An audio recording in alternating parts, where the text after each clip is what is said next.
the Bills open up with the Jets at what's now called Jet Life Stadium. I learned that this week because of Aaron Rodgers, which leads us to parse the words for the face of the franchise. Now, I don't know if you saw it or not, maybe not, the Buffalo Bills star quarterback Josh Allen. And he recently said that he is blocking out the noise. There are people that are claiming that it's all over. Turn out the lights, the party's over. That Buffalo's Super Bowl window is closed, right? Now, just to prove that I am not making this up, and not a total fraud and a sham, we have the audio. Here is Josh Allen. You'll hear his mini rant about this situation. Let's go to the audio tape. One thing I do know, it's hard to win in this league. It's hard to win consistently in this league. But the type of men that we have in this facility, in this locker room, it's a special group. So, I don't really hear all that outside noise. I know the type of guys that we have, the energy and the juice that we can bring, and how special this team can be. Can be.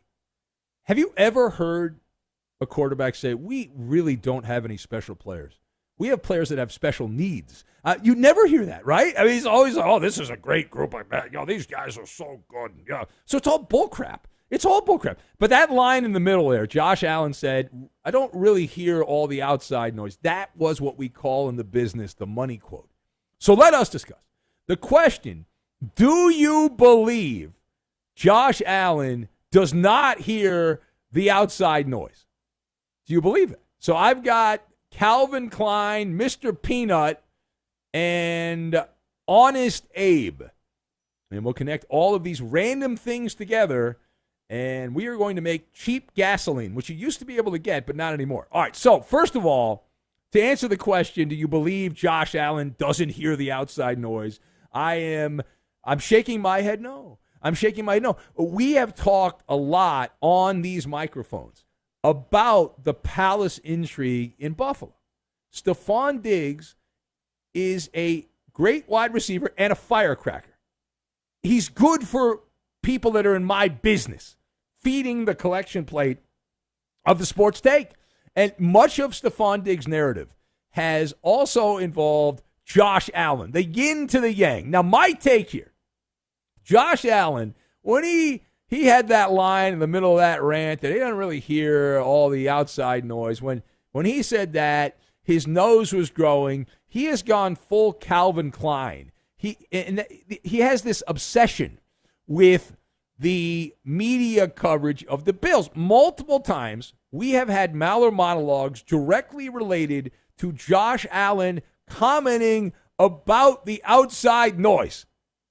So now it's like he's gaslighting everyone. I don't hear the outside noise. Where 2 weeks ago or a month ago, he was talking about outside noise, whether it be on social media or old school media.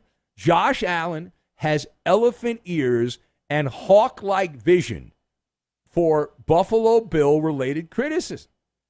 All professional athletes have that. They feed off the nobody said we could do it. They love that. They can't get enough of that. It is orgasmic. Every time a team wins, we overcame the odds. It's the same thing. Nobody seems to notice, but it's the same thing, even when teams are supposed to win. My favorite was when the Patriots had the dynasty going, and they would win, and then it was like, well, people doubted us. Okay, 5 people doubted. No one's going to be universal in love with you. Anyway, so when Allen's like, I don't hear the outside noise, he can say he doesn't, but we know the truth. We know the truth. Now, secondly, let's go to Indianapolis.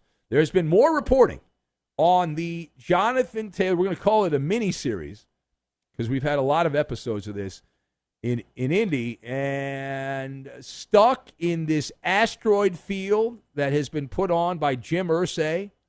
We read that the Dolphins and Packers allegedly were willing to make Jonathan Taylor one of the highest paid running backs in the NFL. It's like a Greek tragedy. They couldn't work out the trade. And what is your takeaway, though? What is your takeaway from the latest Jonathan Taylor contract nugget/trade fallout?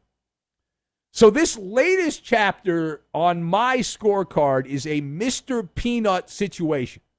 as in a planter's special, meaning that these reports have been planted by associates from Jonathan Taylor, right? Good cop, bad cop. Good cop, bad cop.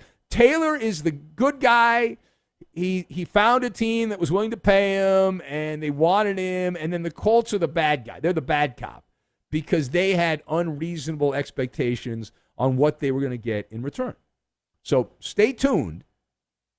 This story developing ... It's not going away. Green Bay, though, already have Aaron Jones, A.J. Dillon on the roster, so it does not make a lot of sense. Now, final thought. We're going to go to the Big Ten. College football, couple of games. Now, this is a team that did not play. There was a Big Ten matchup that was on Thursday, Nebraska and the Golden Gophers, and a classic ending there for Nebraska. But Iowa, in a blatant attempt to suck up to Iowa Sam, the Iowa football program in the Sporting News. Now, Iowa. Yes, we're going to parse the words of Kirk Ferentz, the coach there at Iowa, who sounds like he's embracing the changing landscape of college football, which, of course, includes all of the tradition being shoved out into the oceans. Whether it's the Pacific or the Atlantic or the Gulf of Mexico, just toss it all out. Or the Great Lakes. You go to Lake Superior, boom. Lake Michigan, toss some of that out there in Lake Michigan, and just have a great time.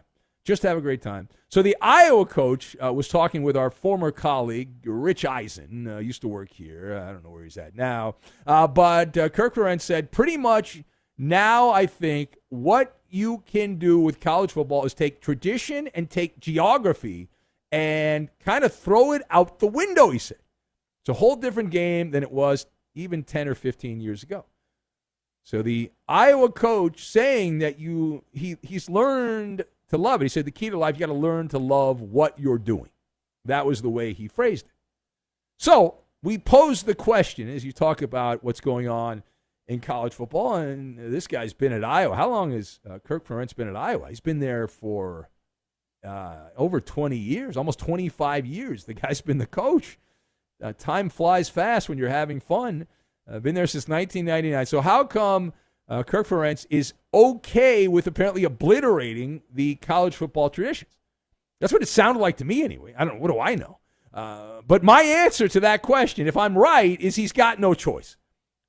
He doesn't want to sound like the old guy. You don't want to be the old guy because nobody wants the old guy. Then they call you a boomer. And then the whole Darwinism thing. I think Darwinism is more important than anything. You have to adapt to your changing environment. We as human beings have to change to our environment or we will die. It's that simple. And your career as a coach will die, although a very powerful Iowa alumnus told me, I will not name names here. I will not name names. Who? Told me that the Iowa coach is likely going to be long gone within a couple of years. So he's at the end of the road there, which is not really a shocking hot take considering he's been there since 1999. But the environment, spoiler alert, it's already changed. Deal with it. You got Iowa part of the Big Ten Conference with USC inbound, UCLA, Oregon, and Washington after this season. And then you look over at the Southeastern Conference, and in recent years, we've seen several changes there. We've got Texas and Oklahoma headed to the SEC, Arizona State, Colorado, Utah going to the Big 12, and on and on and on. And what's going to happen here, as told to me by the great Brian Billick, who finally popped up on my podcast, and he was actually upset because he's angry with what's going on in college football, but he pointed out within a few years, what we're going to have in college football is a total NFL setup. We got the players getting paid with NIL money. Check. That box is checked. And you're going to have, in the varsity level of college football, you'll have, much like the NFL has the AFC and the NFC, you'll have the Southeastern Conference. We'll make that the AFC. And the Big Ten will be the NFC. Bada bing, bada boom. There you go. That's it. It's that simple.